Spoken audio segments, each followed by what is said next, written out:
ഈ മാർച്ച് മാസത്തിന് ഒരു പ്രത്യേകതയുണ്ട്. അതെന്താണെന്ന് വെച്ചാൽ ഈ മാർച്ച് മാസത്തിലാണ് SSLC പരീക്ഷ. എന്തായാലും കുട്ടികളൊക്കെ ആ SSLCൻ്റെ ചൂടിലാണ്. എന്തായാലും പണ്ടത്തെ പോലെയല്ല, കുട്ടികളൊക്കെ അപ്ഡേറ്റഡ് ആണ്, ടെൻഷൻ അടിക്കേണ്ട ആവശ്യങ്ങളൊന്നുമില്ല, എൻജോയ് ചെയ്തിട്ടാണ് കുട്ടികളൊക്കെ പഠിക്കുന്നത്. ഇപ്പോൾ നമ്മളുള്ളത് വെളിമാനം സ്കൂളിലാണ്. ആ സ്കൂളിൽ എന്തായാലും കുട്ടികളൊക്കെ സ്റ്റഡി ലീവിലാണ്, പഠിക്കുകയാണ്. നമ്മുടെ മാഷ്, ഇവിടുത്തെ ഹെഡ് മാഷുണ്ട്. ആ മാഷോട് തന്നെ നമുക്ക് കൂടുതൽ കാര്യങ്ങൾ, എന്താണ് കുട്ടികളുടെ ഇപ്പോഴത്തെ അവസ്ഥ, എങ്ങനെയാണ്, കോൺഫിഡൻസ് ആണോ, മാഷന്മാർ കോൺഫിഡൻസ് ആണോ, അതെല്ലാം ചോദിച്ചിട്ട് നമുക്കൊന്ന് ചോദിച്ചിട്ട് വരാം. മാഷ് നമസ്കാരം.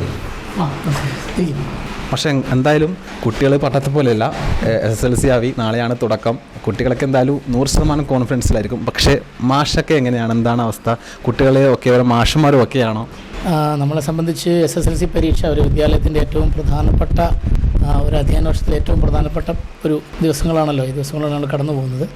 തീർച്ചയായിട്ടും അതിനുവേണ്ട മുന്നൊരുക്കങ്ങൾ നമ്മളെ കൊണ്ട് കഴിയുന്ന രീതിയിൽ നമ്മൾ എല്ലാം ചെയ്തിട്ടുണ്ട്. കുട്ടികൾക്ക് കൃത്യമായിട്ടുള്ള ക്ലാസ്സുകൾ കാര്യങ്ങളൊക്കെ കൊടുത്തിട്ടുണ്ട്.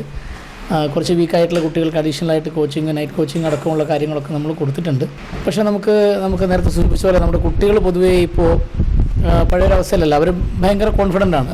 അവർക്ക് പരീക്ഷയോ അവർക്കൊരു വലിയ വിഷയമല്ല. പൊതുവേ എല്ലാവരും പറയുന്ന പോലെ അധ്യാപകരും രക്ഷിതാക്കളുമാണ് ഇതിൻ്റെ ഒരു ടെൻഷൻ യഥാർത്ഥത്തിൽ അനുഭവിക്കുന്നത് നമ്മളെ സംബന്ധിച്ച്. കാരണം നമ്മുടെ അധ്വാനത്തിൻ്റെ ഒരു ഫലം നമ്മുടെ കയ്യിലല്ല, നമ്മുടെ മക്കളുടെ കയ്യിലാണ്. അപ്പോൾ അവരെ പരീക്ഷ എങ്ങനെ അഭിമുഖീകരിക്കുമെന്നുള്ളതാണ് നമ്മുടെ ഏറ്റവും പ്രധാനപ്പെട്ട കാര്യം. അപ്പോൾ അതിൽ അവർക്കൊരു കോൺഫിഡൻസ് ഉണ്ടാവുക എന്നുള്ളത് വളരെ അത്യാവശ്യമുള്ള കാര്യം തന്നെയാണ്.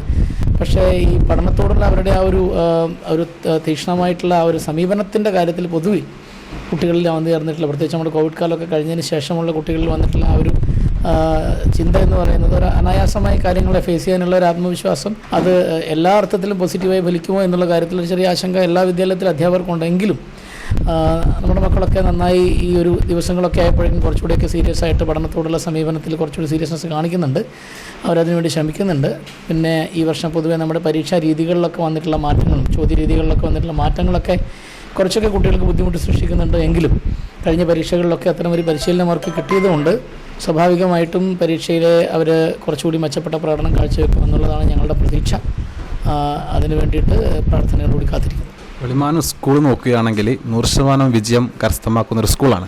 അപ്പോൾ ഈ പ്രാവശ്യവും ആ 100% കരസ്ഥമാക്കുക. എന്തായാലും പല സ്കൂളുകളിലും ഈ കലാപരമായിട്ട് പുറകോട്ടുള്ള സ്കൂളുകളുണ്ട്. പക്ഷേ വെളിമാനം നോക്കുകയാണെങ്കിൽ കലാപരമായിട്ടും മുന്നോട്ട് തന്നെയാണ്, കുട്ടികൾ അതിൽ പങ്കെടുപ്പിക്കുന്നുണ്ട്.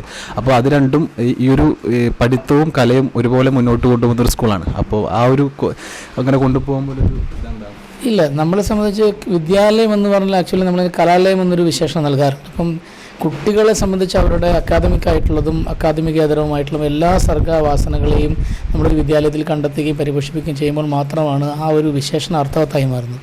അപ്പോൾ നമുക്ക് പഠനത്തെ മാറ്റി നിർത്തിക്കൊണ്ടല്ല, പഠനത്തോടൊപ്പം അവരുടെ ഉള്ളിലുള്ള എല്ലാ വാസനകളെയും കണ്ടെത്തി പരിപോഷിപ്പിക്കാനുള്ള എല്ലാ അവസരങ്ങളും പ്രയോജനപ്പെടുത്തുക എന്നുള്ളത് അധ്യാപകരുടെ കടമയാണ്, വിദ്യാലയത്തിൻ്റെ കടമയാണെന്ന് വിശ്വസിക്കുന്ന ഒരാളാണ് ഞാൻ. അപ്പോൾ ഒരു കലോത്സവത്തിൽ മെച്ചപ്പെട്ട ഒരു പ്രകടനം കാഴ്ചവെക്കുന്നത് കൊണ്ടൊരു വിദ്യാലയം പഠനത്തിൽ പിന്നോക്കം പോവുകയോ, അല്ലെങ്കിൽ കായികമേളയിൽ കുട്ടികൾ മെച്ചപ്പെട്ട റിസൾട്ട് ഉണ്ടാക്കുന്നതുകൊണ്ട് പിന്നോക്കം പോകും, അങ്ങനത്തെ അതൊക്കെ ഒരു വിദ്യാധാരണയുടെ ഭാഗമാണ്. കാരണം കേരളത്തിൽ തന്നെ നമുക്കറിയാം പ്രഗത്ഭമായ പല വിദ്യാലയങ്ങളും എടുത്തു കഴിഞ്ഞിട്ടുണ്ടെങ്കിൽ അവരൊക്കെ ഈ എല്ലാ മേഖലകളിലും ആ മികവ് പുലർത്തുന്നവരാണ്. ഇപ്പോൾ ഞാനിപ്പം കഴിഞ്ഞ കുറേ വർഷങ്ങളായിട്ട് സമീപത്തെ എഡൂർ സ്കൂളിലായിരുന്നു. അപ്പോൾ അവിടെയൊക്കെ ആയിരുന്നപ്പോഴും കലാമേഖലയിലും കായിക മേഖലയിലൊക്കെ ആ സ്കൂൾ വളരെ മുൻപന്തിയിൽ നിന്നുകൊണ്ടിരുന്ന കാലത്തും റിസൾട്ടിൽ വളരെ നല്ല വിജയം ഉണ്ടാക്കാൻ ആ സ്കൂളിൽ സാധിച്ചിട്ടുണ്ട്. വെളിമാനത്തെ സംബന്ധിച്ച് ഈ വർഷം ഞങ്ങൾ കലോത്സവത്തിലും കായികമേളയിലും ഒക്കെ നല്ല വിജയങ്ങൾ കൈവരിക്കാൻ സാധിച്ചിട്ടുണ്ട്, സംസ്ഥാന തലം വരെ എത്താൻ സാധിച്ചിട്ടുണ്ട്. പക്ഷേ അത് ഞങ്ങളുടെ അക്കാഡമിക് പെർഫോമൻസിനെ ബാധിക്കില്ല എന്നുള്ള കുറച്ച് വിശ്വാസം തന്നെയാണ്. കാരണം നമ്മൾ ഒരിക്കലും കുട്ടികളുടെ പഠന സമയത്തെ അപഹരിച്ചുകൊണ്ടുള്ള പരിശീലനങ്ങളോ കാര്യങ്ങളോ ഒരുപാടൊന്നും നമ്മൾ ചെയ്തിട്ടില്ല. മിക്കവാറും നമ്മൾ പിന്നെ രാത്രി കാലങ്ങളിലൊക്കെ നമുക്കറിയാം, നമ്മൾ ഒരുമിച്ചുണ്ടായിരുന്നു അല്ലേ, പരിശീലനത്തിലുണ്ടായിരുന്നു. അപ്പോൾ രാത്രി കാലങ്ങളിലൊക്കെ ദീർഘമായ സമയമൊക്കെയാണ് നമ്മൾ കുട്ടികൾക്ക് പ്രാക്ടീസുകളൊക്കെ കൊടുത്തുകൊണ്ടിരുന്നത്. അപ്പം പഠനത്തെ അങ്ങനെ വലിയ അളവിൽ ബാധിക്കാത്ത രീതിയിൽ തന്നെ നമ്മളത് കൈകാര്യം ചെയ്ത് കൊണ്ടുപോകാൻ വേണ്ടി നമ്മൾ പരിശ്രമിച്ചിട്ടുണ്ട്. അപ്പോൾ അതുകൊണ്ട് തന്നെ അതൊരു പഠനത്തിലേക്ക് അത്ര ഒരു തടസ്സമായിട്ട് വരാനുള്ള സാധ്യതയുള്ളതായിട്ട് കാണുന്നില്ല. പിന്നെ എന്നെ സംബന്ധിച്ച് വെളിമാനത്തെ ഫസ്റ്റ് എക്സ്പീരിയൻസ് ആണ്. അപ്പോൾ അതുകൊണ്ട് എല്ലാ മേഖലയിലും നമ്മുടെ വിദ്യാലയം മെച്ചപ്പെട്ടു പോകണമെന്ന് ആഗ്രഹിക്കുന്ന ഒരു കൂട്ടം അധ്യാപകരുടെ വലിയൊരു പിന്തുണ നമുക്കുണ്ട്. അപ്പോൾ അതുകൊണ്ട് നല്ല രീതിയിൽ പോകുന്നുള്ള പ്രത്യാശയിലാണ്. എന്തായാലും വെളിമാനത്തിൻ്റെ സ്കൂളിൽ അധ്യാപകർക്ക് മാത്രമല്ല, എല്ലാ സ്കൂളുകളും നോക്കുകയാണെങ്കിലും എല്ലാ കുട്ടികളും നല്ല കോൺഫിഡൻസിലാണ്. അതുപോലെ തന്നെ മാഷുമാർക്കും അങ്ങനെയുള്ള വലിയൊരു ആശങ്കകളൊന്നും മുന്നിലില്ല. എന്തായാലും വെളിമാനത്തു നിന്നും ക്യാമറ പേഴ്സൺ അഫ്ലുവിനൊപ്പം അതുൽ ബ്ലാത്തൂർ, ഏജാനറ്റ്. Kannur BMH care at home ഇനി മുതൽ ഒരൊറ്റ ഫോൺ കോളിൽ രോഗി പരിചരണം വീട്ടിലെത്തും. പരിചയസമ്പന്നരായ നഴ്സുമാരുടെയും ഡോക്ടർമാരുടെയും മറ്റ് വിഭാഗങ്ങളുടെയും സേവനം വിളിക്കൂ 9061423423. Baby memorial hospital, Kannur. BMH at Home 9061 423 423.